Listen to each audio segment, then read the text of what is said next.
Lisa Egede. I am a PhD student at Carnegie Mellon University in the Human Computer Interaction Institute. So talk to me about that because I just learned about that concept from Yeah, your lab mate.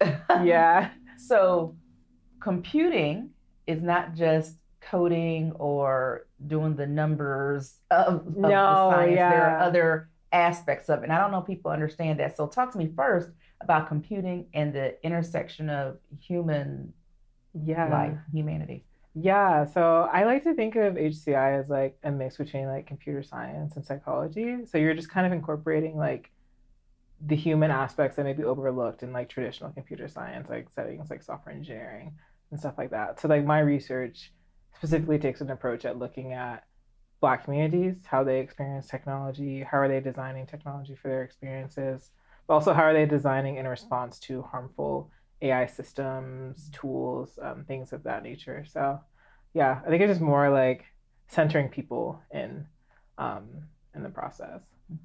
What have you found thus far in your research? Because that's fascinating. Yeah.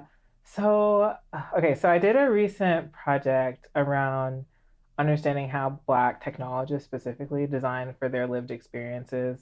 So we interviewed people that were like, we had someone who designed a dating app for Black people. We had someone who designed a security system for Black mothers in response to Black Lives Matter, the killing of George Floyd. And a lot of these systems, apps, tools that these people are designing with a focus on their communities, their lived experiences. And they're often centered around, yeah, just their lived experiences and kind of focused on maybe elements that other applications haven't looked at. Because, like, often when you think of like these AI systems, these applications, their focus group is it's like a white man. It's a very standard like idea of a user, and there's so many different types of users. So I think through that study we found that yeah, Black people lived experience is an important part of design, and that's something I think that is very overlooked in a lot of the design of just AI systems in general. So yeah, centering the experiences of like racially minoritized communities is so important. And also making sure they have access to resources and tools, because oftentimes there's so many barriers in place that make it to where we don't have access to the same things that maybe like a tech startup of like all white men may have access to. So just like that resource aspect, I think is a big element as well. Yeah, yeah, that was a recent project, but yeah, that was really exciting. Just like talking directly to technologists and understanding their needs and things of that nature. To hear that we even have that happening is incredible, right? Mm. So, how did that make you feel? And talking to the people doing the work that you're Mm. interested in being a part of. It made me feel excited, like very excited. It also made me, in a way, feel kind of like not disappointed, but a little sad, like frustrated that there are so many barriers, even where a Black person who has these are all like people that we interview were all like had like higher education, like had degrees, some had masters, some had PhDs. You're seeing people that maybe are more affluent, have the background, have the education, they're in the spaces, they've gone to like the Ivy Leagues, you know, and they're still having a hard time. So I think it also like it kind of made me sad because I think it put in perspective for me. Okay, if they're struggling, what's the experience of the everyday Black person who may not have all these like have all this access to these resources and stuff? Like how like what is their experience like? And I think that's something even we acknowledged in interviews. Like they talked about like I'm designing from my lived experience, but the Black lived experience is so multifaceted and like there's this is why we need just more people at the table, like not just me, like I can only speak to myself, like so that's yeah, I think that's a big takeaway. I also like I don't know, kind of opened my eyes. I was like damn, like that's or yeah dang that's kind of that's really like a little disheartening, but yeah, it did get me a little bit more rejuvenated, like okay, this is important, this is something I should be doing. When you say they're having challenges, Mm. What exactly do you mean? What challenges are they experiencing? Yeah, so we interviewed some participants specifically that were like in like the tech startup space. A lot of the issues they had was funding and getting access to resources to like jumpstart their projects.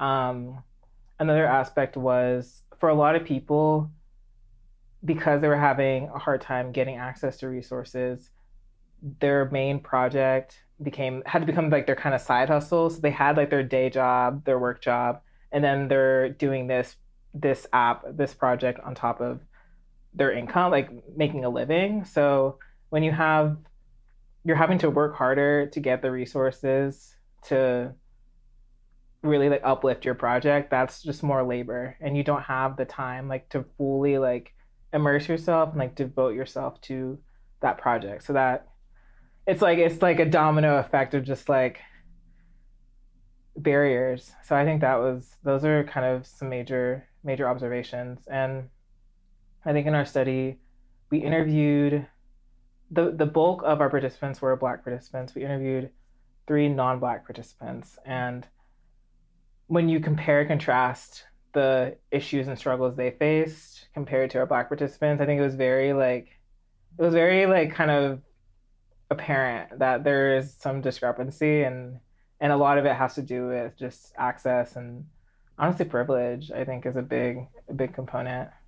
So the inequities based on access and privilege are in every aspect of our lives, Yeah, even in the computing industry, is what you're telling me. yeah, it bleeds into so many. Yeah, it's everywhere, and it's yeah, and this is why I think highlighting Black people's experiences doing this kind of research, I think, is like so important. I think that's what's really made my PhD experience so far very fulfilling, is that I get to do like stuff I'm really excited about.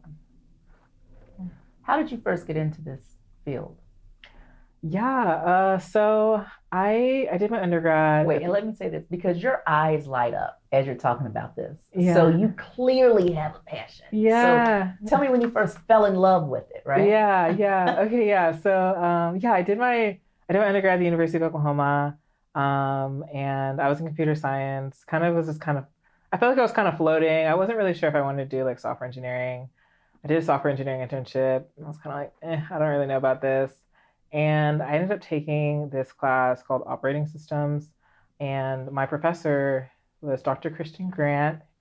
He was the only Black professor at my university in the computer science department. And he was like, "Oh, like why don't you just get involved in research? Like, come see like join my lab, see what we're working on." And that's when I started to get into like bias and fairness research. So yeah, we kept collaborating.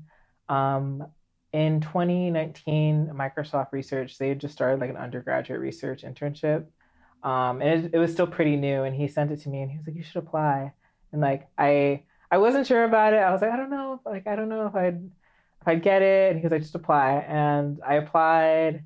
I got an offer. I did the research internship. I mean, COVID, changed things for sure. But I did the research internship remotely, and there I was working on a fairness and ethics like AI research group, and they also motivated me to like apply to grad school. So throughout that, me and Dr. Grant stayed in touch. He's been a big part of my life.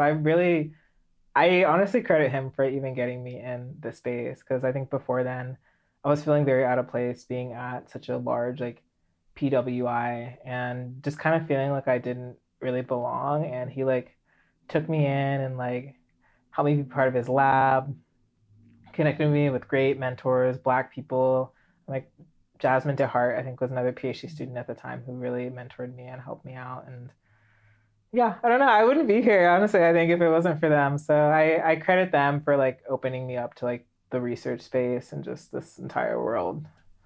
So you touched on exactly why we're doing this series, because we want to show the experiences of people just like yourself operating, excelling in this industry, but also to remove the isolation, because you feel like, oh, maybe it's only me. I'm really struggling here. I'm hitting these pitfalls and it must only be me. And so when you come to a conference like this, or you watch a series like this and see, oh, no, actually, It's a whole lot of folks who look just like me doing this. We're just kind of scattered. Yeah. Talk about the importance of that work and the representation, as you just said. The representation of Minorities in computing. yeah, it's super important. Yeah, I feel like even whenever I kind of reflect on like my past experiences, just like navigating undergrad, even being removed from like computer science, like Black women, Black people, I've always felt like just a level of comfort. Like, okay, like even if we're in classes like struggling together, I know I can lean on like another classmate who's like having the same issues and we connect in a way that not other people can understand like the struggles. And I think even when I reflect on like interviewing Black participants specifically like for my study, there's just a level of comfort. Like they open up more when they feel like, okay, someone understands like what I'm going through. Like there's like that like connection there. You can like really like open up and kind of be yourself and also like really share what you're truly passionate about. What hurdles have you had to overcome being a Black female in this space?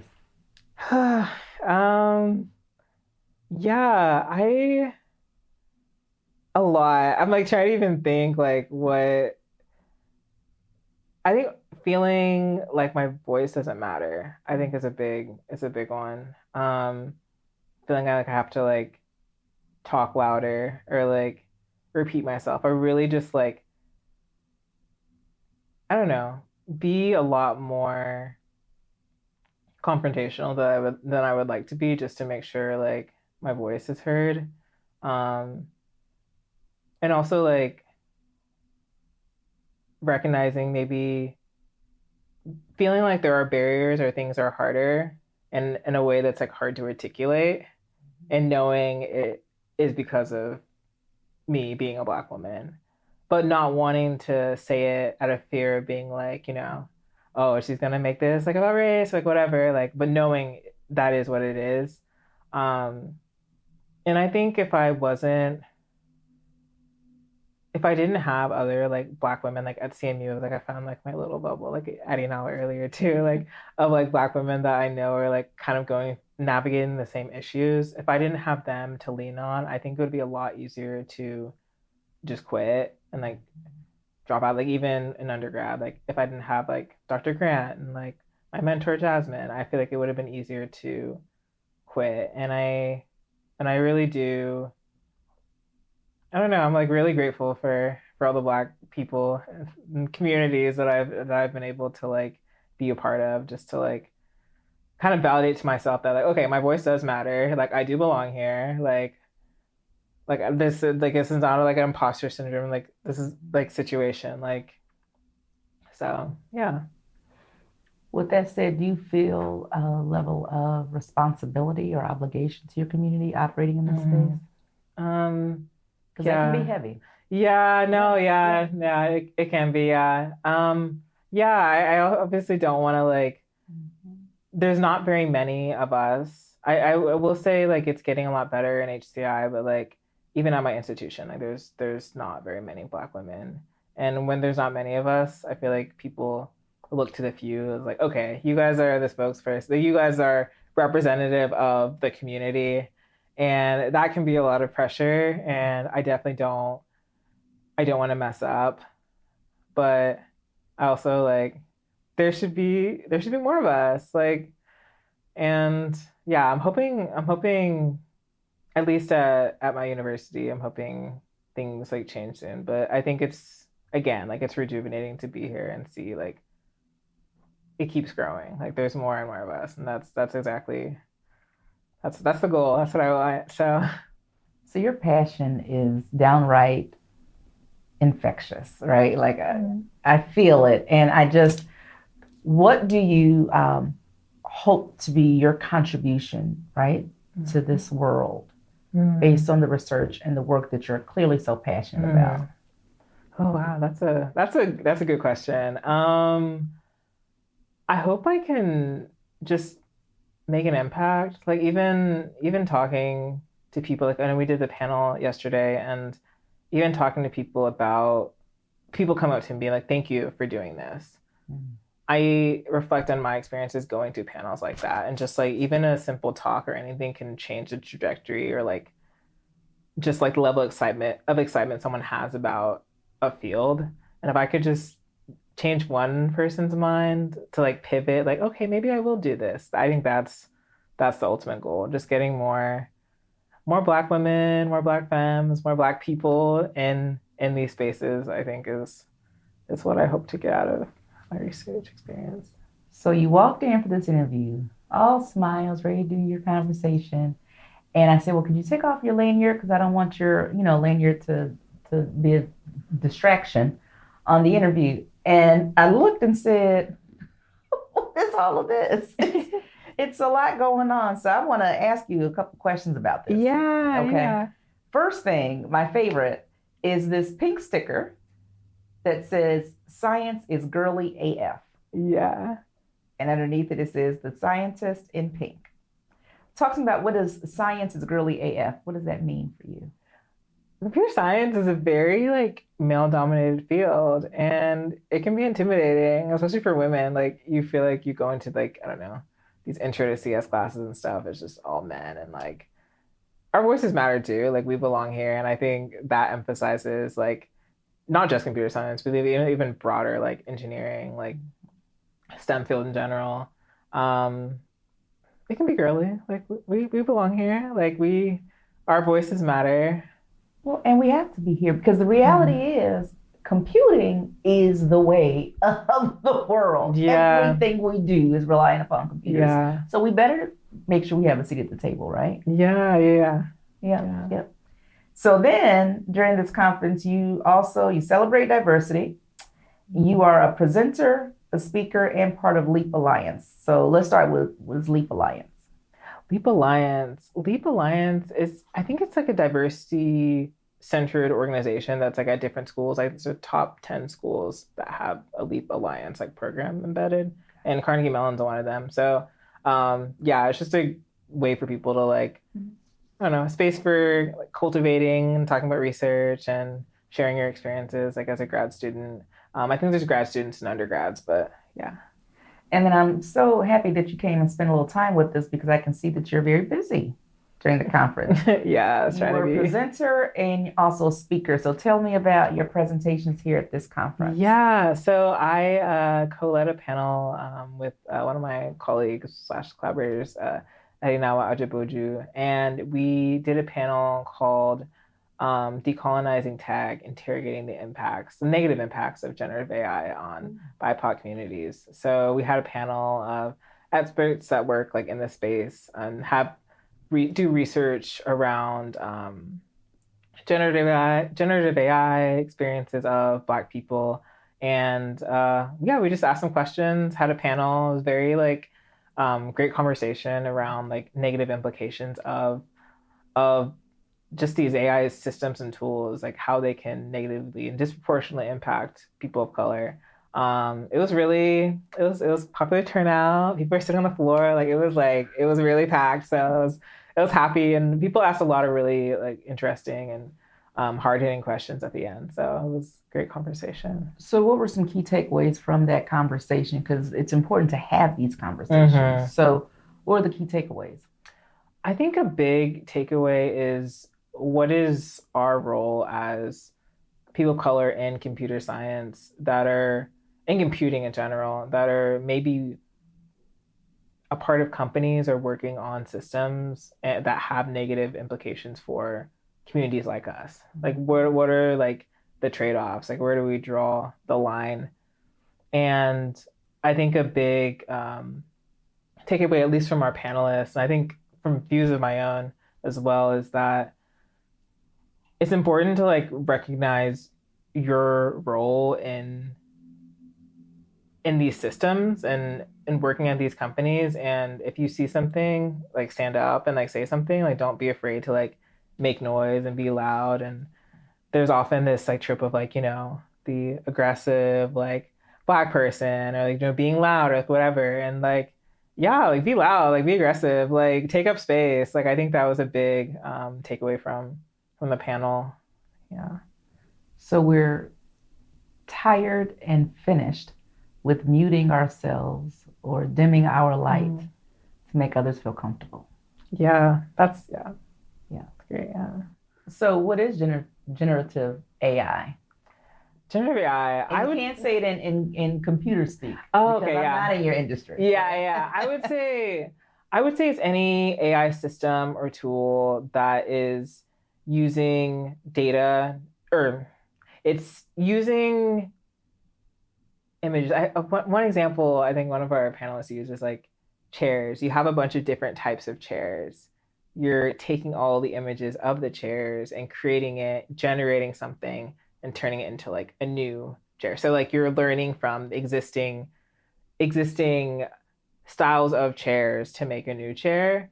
But the problem with that is if there's only a certain type of chair, the model only knows to make generated images, I guess you could say in this case, of what chairs are available. So when you look at like historically biased data or biased AI systems or tools, oftentimes there's only a specific type of chair, I guess you could say. And then I guess in real world talk, there's only a specific type of person, or maybe it's a different type of race or community represented in these models. So yeah, I think we talked a lot about just like increasing representation, but of course there's negative implications and trade-offs to increase representation in these tools. So this is going to sound like a ridiculous example of what I think you're talking about, but it's my real experience. Yeah. So my dear friend, shout out to Zaki Howard, I used to always tease him, and every time he would say something, I'd send him back a thumb up. Mm-hmm. And at the time, there was only a yellow thumb up. So I would refuse to send him. So I would always send him a picture of my actual finger, my actual thumb like this. And so one day I clicked on it and saw that I could choose from the shades, and I was like, oh, thank you. Yeah. And it really makes it matters. Yeah, it does. Matters. That's a horrible example. No, it's real. Yeah, that's it's the things like that matter. It seems little I think to some people, but representation, not even just like real world, but like even like digital representation, I think is important.